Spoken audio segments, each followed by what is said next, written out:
ஹாய்மா. Hi மா, இன்னைக்கு எதை பத்திமா சொல்ல போறீங்க?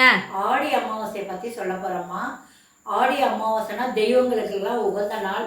அதே மாதிரி நம்ம முன்னோர்கள், அதை நம்ம வீட்டில் எல்லாம் இறந்து போயிருப்பாங்க இல்லையா, அந்த முன்னோர்களுக்கு முக்கியமான நாள்.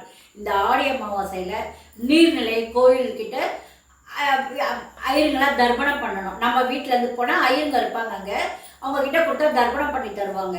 அது பண்ணலாம். அப்படியே உங்களால் அதுவும் முடியல எனக்கு போகிறதுக்கு அப்படின்னா, வீட்டிலே எள்ளு தண்ணி வச்சு அதை தர்ப்பணம் பண்ணி நீங்கள் உங்கள் முன்னோர்களை கும்பிடலாம்.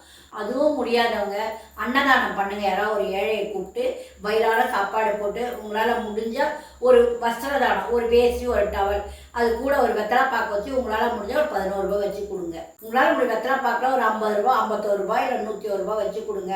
அது மாதிரி கொடுத்தீங்கன்னா ரொம்ப அதுவும் நமக்கு மூதாதையர்களுக்கு நம்ம பண்ண புண்ணியமாக இருக்கும். அவங்களோட ஆசீர்வாதம் நமக்கு கிடைக்கும். அதை செய்யுங்க. உங்களால் முடிஞ்சது ஒரு 4 பேரை 5 பேரை கூப்பிட்டு தான் அன்னதானம் பண்ணணும்னு கிடையாது. ஒருத்தரை கூப்பிட்டு வயிறார சாப்பாடு போட்டு அவங்க மனசு நல்லா குளிர வச்சு அவங்களுக்கு உங்களால் முடிஞ்சது ஒரு வேஷ்டி எடுக்க முடியும்னா ஒரு டவல் வச்சு வெத்தலை பாக்க வச்சு ஏதாவது உங்களால் முடிஞ்ச காசு வச்சு கொடுங்க. இதுதான் முக்கியமானது. வீட்டில் உங்களால் முடிஞ்சது வடை பாயசம்லாம் செஞ்சு முன்னோர்களுக்கு சாமி கும்பிடும். உங்கள் வீட்டில் அதாவது எப்பவுமே 3 பேரை சொல்லணும். உங்கள் அப்பா அவங்களுக்கு தாத்தா அவங்களுக்கு, அதாவது 3 பேர் எப்பவுமே. அம்மானா பாட்டி, இன்னொரு பாட்டி, அதே மாதிரி அப்பாவோட அப்பா, கொள்ளு தாத்தா, அது மாதிரி 3 பேரை சொல்லி அந்த உங்களால் முடிஞ்சதை தர்ப்பணம் பண்ணுங்கள். இல்லை வீட்டிலே சாமி கும்பிடா அவங்கள நினச்சி நீங்கள் சாமி கும்பிட்டுட்டு காக்காவுக்கு கொண்டு போய் வைங்க. எங்கள் தலைமுறையில் 3 பேர் தலைமுறையும் சாப்பிடணும், எங்களை ஆசீர்வாதம் பண்ணணும் அப்படின்னு வேண்டிக்கங்க. இதை மாதிரி செஞ்சிங்கன்னா நம்ம குடும்பத்தில் குழந்தைங்க படிப்பு நல்லா வரும், குழந்தைங்களுக்கு நல்ல வேலை கிடைக்கும், திருமண தடலாம் இல்லாமல் நல்லபடியாக கல்யாணம் முடியும், வீட்டில் நோய் நொடி இல்லாமல் நம்ம நல்லா இருப்போம். நம்ம கடவுளை கும்பிட்டாலும் நமக்கு பலன் உண்டு. மூதாதையர்களோட ஆசீர்வாதம் நமக்கு எப்பவுமே இருக்கணும். அதனால தான் இந்த ஆடி அமாவாசை, தை அமாவாசை, மகாலய அமாவாசைன்னு ஒன்று வரும் புரட்டாசி மாசத்துல, அதையும் கும்பிடலாம். இப்போ வந்தது ஆடி அமாவாசை, இதை தவற விடாதீங்க. நீங்கள்லாம் இந்த அமாவாசையை நல்லா சாமி கும்பிடுங்க. இந்த மூதாதையர்களை நினச்சி கும்பிட்டீங்கன்னா நீங்கள் அவங்களுக்கு பிடிச்சதை வாங்கி கூட வைக்கலாம். அவங்களுக்கு என்ன பிடிக்குதோ அதை செய்யுங்க. வீட்டில் வாங்கி வச்சு பூஜை பண்ணுங்க. இந்த ஆடி அமாவாசைக்கு காக்காவுக்கு சாதம் வைங்க. பசுமாட்டுக்கு பச்சரிசியும் வெல்லமாக கலந்து பசுமாட்டுக்கு கொடுங்க. அகத்திக்கீரை வாங்கி கொடுங்க. எப்பவுமே வாரம் வெள்ளிக்கிழமையில உங்களுக்கு பசுமாட்டுக்கு பச்சரிசியும் வெல்லமும் கொடுத்தாலே குடும்பம் நல்லா நோய் நொடி இல்லாமல் பசங்க ரொம்ப நல்லா இருப்பாங்க. இதை வாரமே கடைபிடிங்க.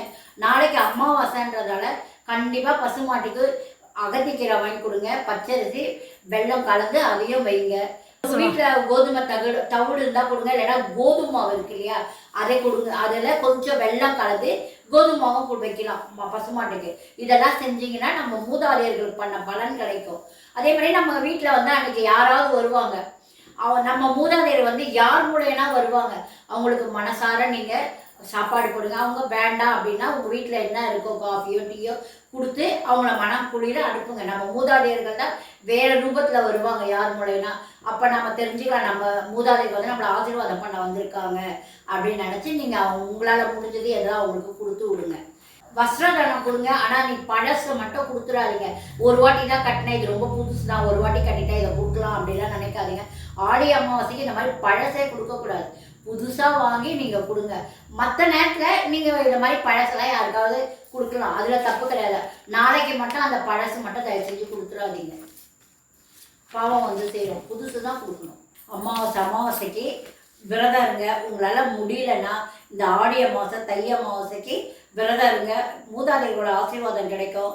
இப்போ காலையில் நீங்கள் எதுவும் சாப்பிடாதீங்க. இந்த அப்பா அம்மா இல்லை, மாமனார் இல்லை அப்படின்றவங்கலாம், அதாவது பெண்கள் மருமக அவங்களுக்கு மாமனார் இல்லைன்னா அவங்கள விரதம் இருந்து மாமனாருக்கு வீட்டில் நம்ம அமாவாசைக்கு சாதம் காக்காவுக்கு வீட்டில் படைச்சிட்டு காக்காவுக்கு வச்சு காக்கா சாப்பிட்ட பிறகு நம்ம சாப்பிடணும்.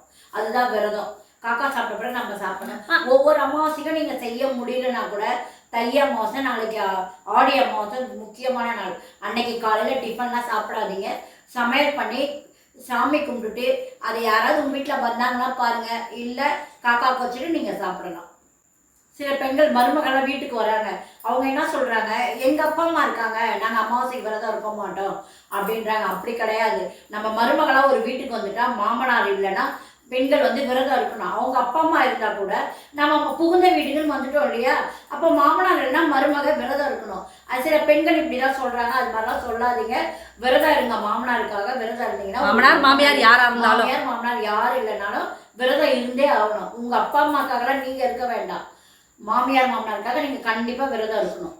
சில பேருக்கு வந்து மூதாதையர்களோட அருள் இருக்கவே இருக்க, ஜாதகத்தில் பித்ரு தோஷம் இருக்கும், அவங்களுக்கெல்லாம் என்ன மூதாதையரோட அருள் கிடைக்கல. அதனால நம்ம அமாவாசைக்கு விரதம் இருந்து காக்காவுக்கு சாதம் வச்சு நம்ம மூதாதையர்களை அமாவாசைக்காவது நினைக்கணும். நினச்சிங்கன்னா நம்ம குடும்பம் நல்லா தலை தூக்கும், செழிக்கும். நமக்கு வந்து எந்த தோஷம்னா நம்ம குழந்தைங்களுக்கு எதுவும் வராது. நம்ம குழந்தைங்க வாழ்க்கையில் நல்லா சந்தோஷமாக இருப்பாங்க. அதனால மூதாதையர்கள் கடவுளே நீங்கள் கும்பிடுங்க.